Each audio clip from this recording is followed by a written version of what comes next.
En este episodio vamos a hablar sobre las afecciones cerebrales y sobre una de ellas que es altamente prevalente en la edad adulta mayor, el accidente cerebrovascular. No te pierdas este episodio. Es bastante frecuente la aparición de alteraciones en la comunicación, ¿no?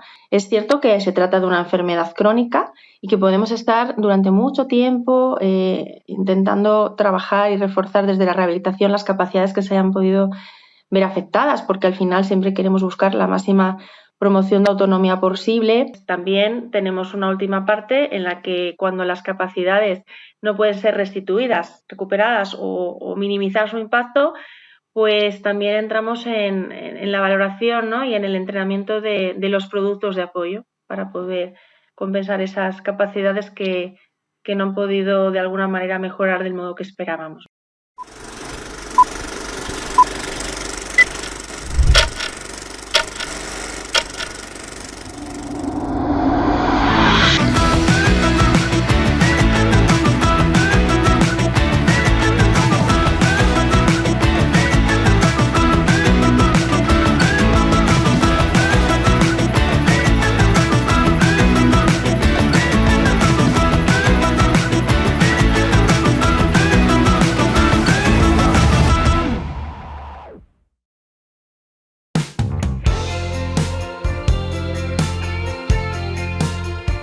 Nuestro cerebro es nuestro tesoro, es el timón de nuestra existencia, por lo tanto tenemos que cuidarlo. Lamentablemente es muy común en nuestro medio la actitud de bueno, no pasa nada si no sigo a rajatabla las indicaciones del médico, o no pasa nada si no hago ejercicio, o no pasa nada si no me cuido tanto. Pero la verdad es que sí que pasa. Y cuando las consecuencias de nuestras irresponsabilidades las sufre nuestro cerebro, ya estamos hablando de palabras mayores. Una enfermedad altamente prevalente en la edad adulta mayor es el accidente cerebrovascular, que muchos llaman de forma indistinta derrame o embolia, y que tiene unas consecuencias nefastas para la persona que la sufre. Por eso hoy vamos a hacer énfasis en cómo prevenir estos accidentes cerebrovasculares siguiendo la línea de este programa. Solo manteniendo hábitos de vida saludables de manera sistemática y continua en nuestra vida, podremos prevenir tanto los accidentes cerebrovasculares como muchas enfermedades graves. Repasemos algunos de estos hábitos de vida saludables.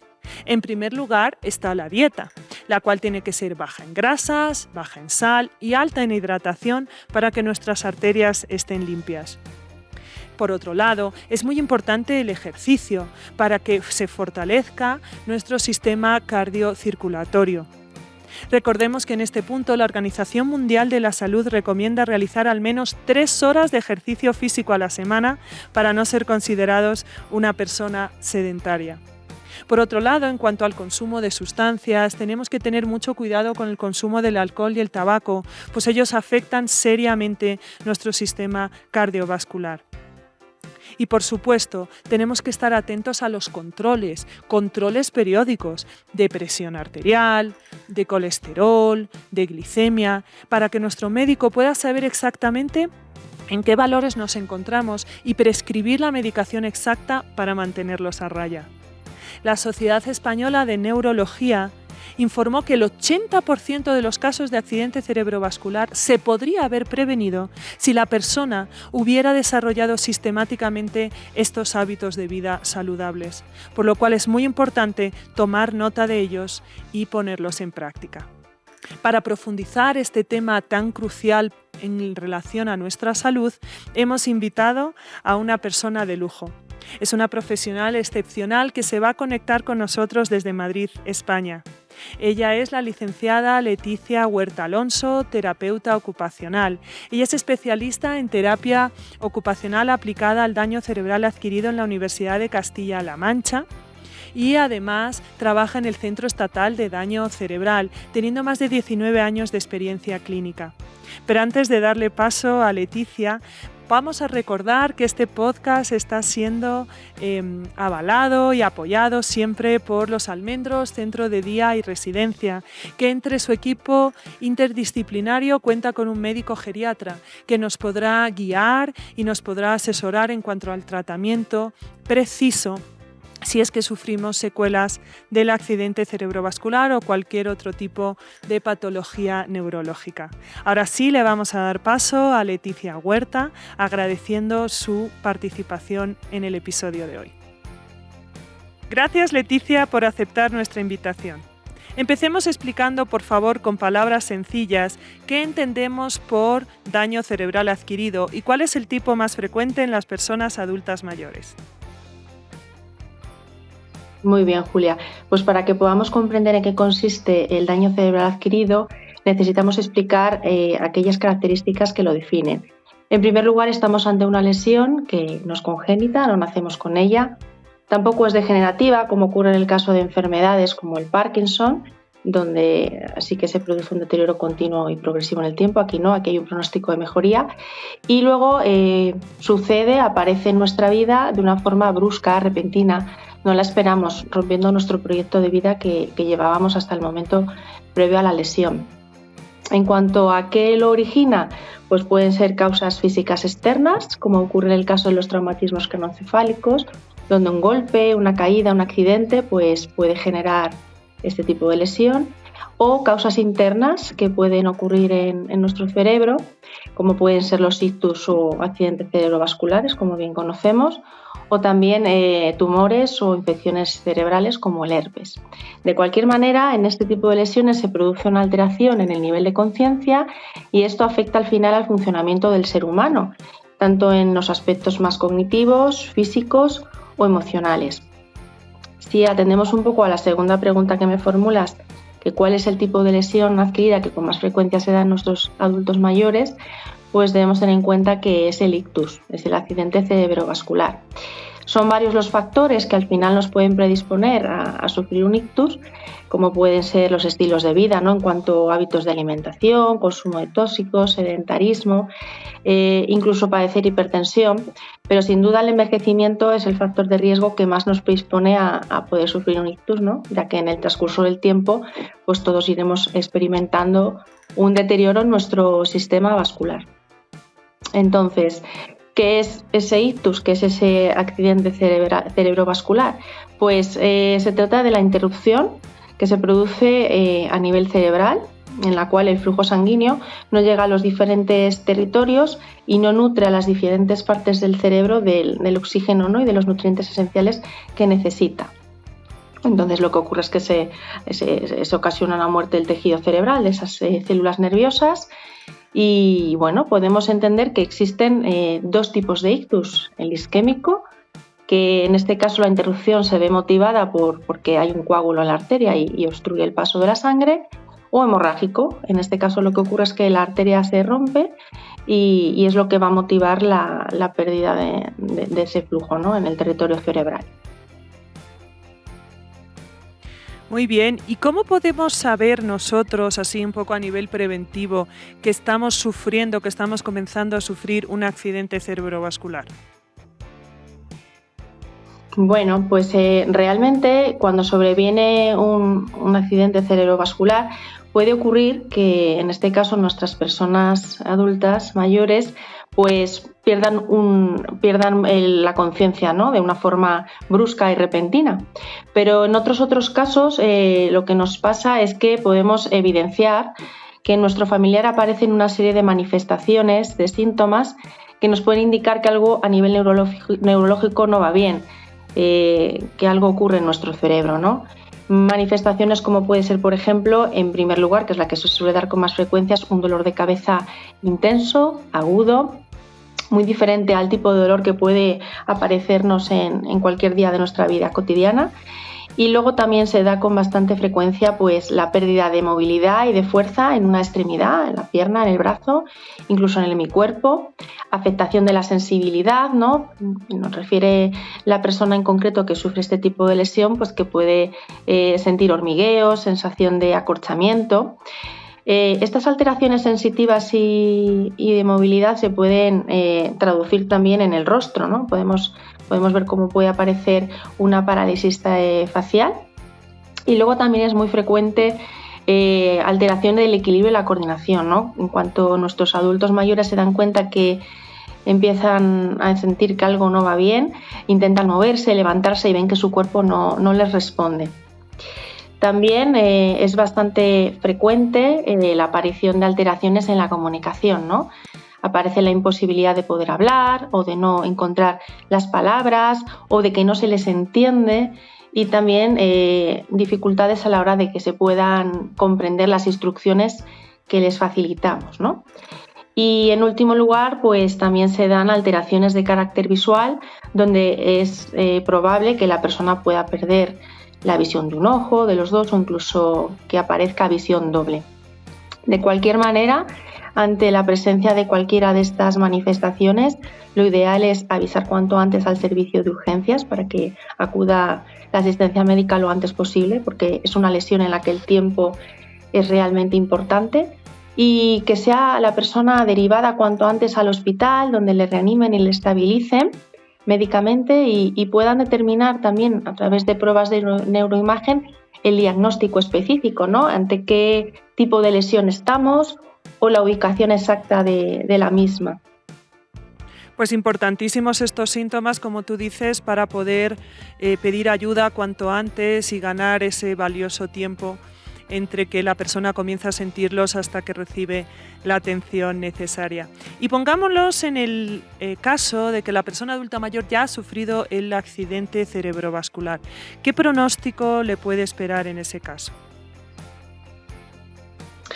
A ver, como te he comentado antes, Julia, estamos ante una lesión adquirida en la que sí que se presume que va a haber un margen de mejoría, va a ser un pronóstico mucho más favorable que el que se puede experimentar en lesiones degenerativas, pero no podemos determinar con exactitud cuánto va a mejorar nuestro adulto mayor o hasta cuándo se va a poder beneficiar del resultado, ¿no?, de recibir una rehabilitación.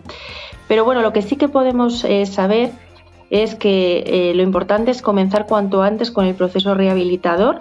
En cuanto la persona se sienta lo suficientemente fuerte y estable, es lo recomendable para que se pueda ver beneficiada de la plasticidad cerebral, ¿no?, que es la capacidad que tenemos de nuestro propio cerebro de poderse reorganizar y de poder generar nuevas sinapsis, nuevas conexiones y poder de esa manera iniciar la rehabilitación, ¿no?, y la restitución de esas secuelas, esas capacidades que se han podido ver afectadas, alteradas, ¿no? Por lo tanto, el tiempo también es importante, claro, en la rehabilitación, ¿no?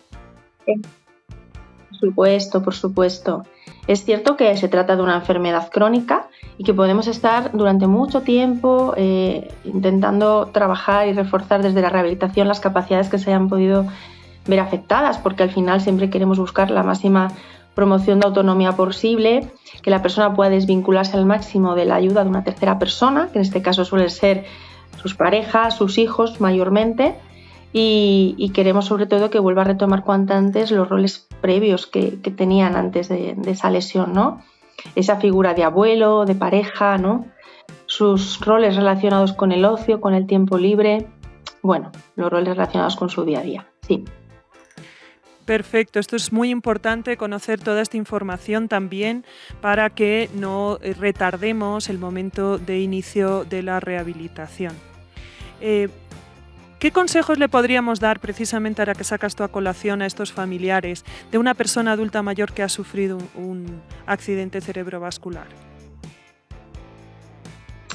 Bueno, pues lo primero, al final, los familiares son una carta fundamental en este proceso de rehabilitación desde el principio. Podríamos decir que pueden ser nuestra figura coterapeuta, ¿no?, y van de la mano de los diferentes profesionales, ¿no?, que formamos parte del equipo. Pero sí que es cierto que en este caso los familiares nos van a ayudar a que la persona tenga adherencia al tratamiento, que continúe con el proceso, ¿no?, a pesar de los momentos bajos de ánimo, de no comprender por qué está dentro de este proceso de rehabilitación o de no haber sentido a nada. Ellos nos van a garantizar que se perpetúe el proceso y que ellos formen parte de su proceso curativo. Y además, pues evidentemente nos van a ayudar a que se generalicen todos los aprendizajes que se dan desde el equipo de rehabilitación. Ellos se encargan de que todos esos aprendizajes puedan llevarse a cabo en su domicilio o en cualquier entorno, como puede ser el comunitario, ¿no?, para favorecer al máximo las competencias de la ocupación. Entonces, ¿qué debemos tener en cuenta? ¿Qué recomendaciones podemos facilitarles? Pues bueno, en primer lugar es muy importante que no se les infantilice, que no se les sobreproteja, Así es. ¿vale? Que respetemos los tiempos de trabajo, ¿no? Porque son personas que pueden tener dificultades a la hora de procesar la información y también a la hora de emitir una respuesta. Que tratemos de entenderles, ¿no? Por qué puede existir una baja tolerancia a la frustración o una tendencia a la irritabilidad o dificultades a la hora de organizar y planificarse. También es muy importante que no nos tomemos como personal muchas de sus reacciones. Para ello es muy importante entender cuáles son las secuelas y bueno, de la mano siempre van del equipo de rehabilitación que les ofrece la información necesaria para que comprendan cómo siente y cómo ve la vida su familiar y pautas más concretas de manejo que tienen que ver con el aprendizaje de ocupaciones del día a día, cómo tienen que ver con el autocuidado, cómo tiene que ver con el manejo en el entorno, con el manejo del dinero, uso de las tecnologías y, por supuesto, pues también con el uso de productos de apoyo o de ortesis, siempre y cuando sea necesario en el caso. Y también nos ayudan muchas veces a favorecer la accesibilidad en el domicilio, eliminando barreras arquitectónicas o organizando los espacios para favorecer la conexión cognitiva, ¿no? del familiar y que pueda desenvolverse de una manera autónoma y segura dentro de su propia vivienda. Qué importante esto que comentas de que la familia es el coterapeuta del equipo de rehabilitación. A colación de ello, ¿nos puedes comentar cuál sería el equipo de rehabilitación ideal y el proceso de rehabilitación que idealmente también tendría que tener una persona adulta mayor que haya sufrido un accidente cerebrovascular? Sí. Lo único que inicialmente me gustaría también comentar que en la fase más aguda, que es donde nuestro adulto mayor se está recuperando todavía en el hospital y está intentando reponerse después del terrible impacto, ¿no? que ha sufrido su cerebro, sería ideal que los profesionales de rehabilitación también pudieran intervenir, ¿no? en ese ámbito.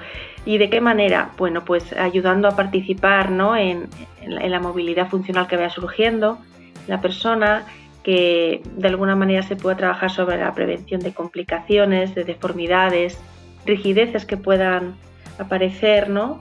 Y bueno, si la ocasión lo merece, ¿no? Y en este caso la persona en su recuperación lo permite, pues poder empezar a intervenir, ¿no? en la autonomía de esa persona, en su autocuidado, en la movilidad más básica, ¿no? Y a lo mejor incluso es necesario trabajar sobre algún tipo de asignación de alguna silla de ruedas o algún producto de apoyo que pueda precisar. Cuando ya se encuentra lo suficientemente fuerte y recibe el alta hospitalaria, pues lo interesante es que ya se empieza a ver beneficiada de esa persona de un equipo de rehabilitación integral, completo, conformado por figuras como la del fisioterapeuta, que va a atender aquellas secuelas más relacionadas con los componentes físicos, como puede ser el entrenamiento de la movilidad en cama, la tolerancia a la sedestación, la tolerancia a la bipedestación o empezar a entrenar sobre la marcha, que le va a permitir deambular en su día a día a nuestro adulto mayor. La figura del logopeda, que trabajará sobre los trastornos del lenguaje, comunicación, como las afasias o las disartrias y trastornos de la devolución como pueden ser las disfagias. También tenemos la figura del neuropsicólogo, que trabajará sobre aquellas capacidades cognitivas que se hayan podido ver afectadas, tratará de que nuestros mayores estén orientados, que puedan focalizar y gestionar bien su atención, que trabajen sobre estrategias de memoria o que puedan organizar y planificar su día a día. Y también trabajarán para que la conducta sea lo más adaptativa posible y puedan trabajar pues, sobre el control de su impulsividad, una tendencia a la irritabilidad, ¿de acuerdo? O trabajar sobre aspectos emocionales, ¿no? Como poder evitar la tendencia a la ansiedad o la depresión que puedan experimentar después de la lesión. Y luego está la figura del terapeuta ocupacional, que se va a encargar de trabajar sobre las diferentes secuelas físicas, cognitivas y emocionales, y al mismo tiempo va a intentar integrar los aprendizajes que van surgiendo del entrenamiento de estas capacidades en la rehabilitación in situ de las diferentes ocupaciones. Ocupaciones que van encaminadas a garantizar al máximo la promoción de autonomía. Siempre vamos a intentar conseguir el máximo potencial, que nuestro mayor pueda autocuidarse, que pueda desenvolverse en el entorno comunitario, que pueda volver a retomar algunas de sus aficiones o poder decidir sobre su tiempo libre, que pueda manejar su dinero, ¿no?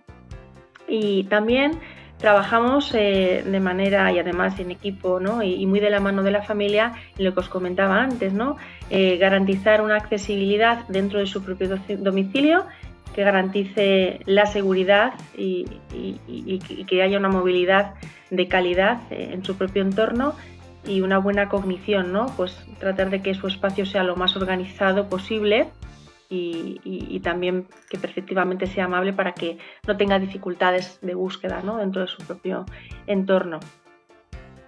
Entonces también tenemos una última parte en la que cuando las capacidades no pueden ser restituidas, recuperadas o minimizar su impacto, pues también entramos en la valoración, ¿no? Y en el entrenamiento de los productos de apoyo para poder compensar esas capacidades que no han podido de alguna manera mejorar del modo que esperábamos, ¿no? Pero que esto no impida que no puedan seguir trabajando sobre su autonomía. Realmente un equipo muy completo, un trabajo muy arduo, coordinado, interdisciplinario, que es fundamental para lograr esta calidad de la intervención y para que, como tú nos mencionabas, la persona adulta mayor pueda recuperar la mayor cantidad posible de capacidades o, en su defecto, compensarlas para que sea independiente. Pues muchísimas gracias, Leticia, por haber aceptado nuestra invitación, por tu amplia experiencia y por haber compartido con nosotros todos estos consejos para que podamos prevenir el sufrir mayores consecuencias de un accidente cerebrovascular y, si es que ya lamentablemente lo hemos sufrido, podamos también participar en un proceso de rehabilitación lo más completo posible. Te agradezco mucho por tu tiempo y por haberte conectado con nosotros desde España. Gracias a vosotros, Julia, porque siempre la verdad es un placer poder colaborar y compartir estos momentos con vosotros. Y gracias a todos ustedes por haber compartido con nosotros este episodio sobre las afecciones cerebrales, que son tan importantes, y para aprender sobre todo acerca de la prevención a través de los hábitos de vida saludables. Síganos en redes sociales y no se pierdan nuestro siguiente episodio. Hasta luego.